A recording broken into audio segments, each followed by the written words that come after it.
Hey, Star Wars fans and Rule of the Galaxy fans, it is Joe doing one more list here. This should finish me up for a little while on these lists and try to get Alfie, D-Doc, and Brent to put some lists together, some of their favorites. But on this one, we're going to do our favorite Marvel characters from the old school 1977 through 1985, I believe, Marvel comic series. Tons of wild and crazy stories went on during that time, but that was the thing that kept Star Wars fans really into Star Wars between those movies every 3 years, everything like that. So these are some of my favorite Star Wars characters in the Marvel universe back in the 70s and 80s. Number 10, Finn Shisa. He was a Mandalorian that looked a lot like Boba Fett, kind of played some mind games with people in the series, came back a few different times. Number 9, Pliff, who was a Hoojib. If you haven't checked out Hoojibs and you don't know Pliff, it was a wild storyline later in the Star Wars comic series. But Pliff the Hoojib is number 9. Number 8, Danny the Zeltron. Um, Another very interesting character, a love interest of pretty much everybody. She fell in love with just about everybody in the comic series, but Luke was one of her main persons, people that she fell in love with, and she was a different character. Um, but go check her out, Danny, and she was a Zeltron. Number 7, Cairo, not the first of Cairo, one of our guests, but Cairo, underwater, aqua type species, had Jedi powers, had a lot of storylines in the Marvel comics. Cairo, Kiro. Number 6, Domina Taggy. There were so many Taggies in the Marvel comics, but she ended up taking charge and becoming the leader of that group.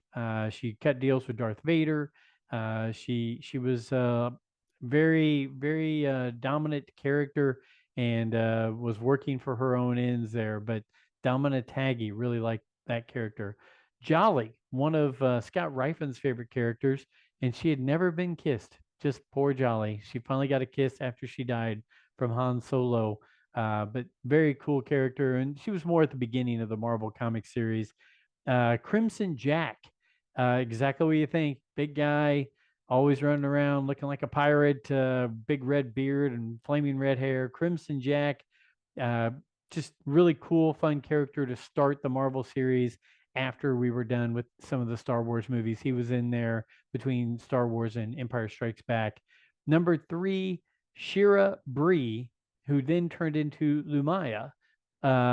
Shira Bree was an imperial spy who was a love interest of Luke's, who then they thought she was dead. She came back as a cyborg who had force whips like lightsabers, but they were whips as Lumaya, and then came back actually, I believe, in some later books in the Star Wars expanded universe as well. So Shara Bree, Lumaya.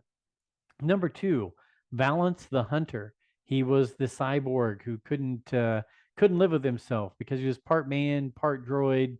Definitely had a death wish out there for Luke and battled Darth Vader. Valance the Hunter. And then number 1, my favorite all-time Marvel character was Jackson, the 6 foot tall green rabbit. He fought alongside with Han Solo and a number of other characters at the beginning of the run of the Star Wars Marvel comics, and it just caught my attention way back then in 1978 probably, and it's stuck with me since. And now I'm happy to say I've got a Jackson 6-inch Black Series figure. Although I wish it would have been more comic book style instead of more realistic style, but Jackson is number 1. So those are my Marvel characters from the 1970s and 80s. Hopefully you like that list. If you don't know any of those characters, go look them up on Wikipedia and then go check out the Star Wars Marvel comics from that time frame. Some interesting, fun stories from the 70s and 80s.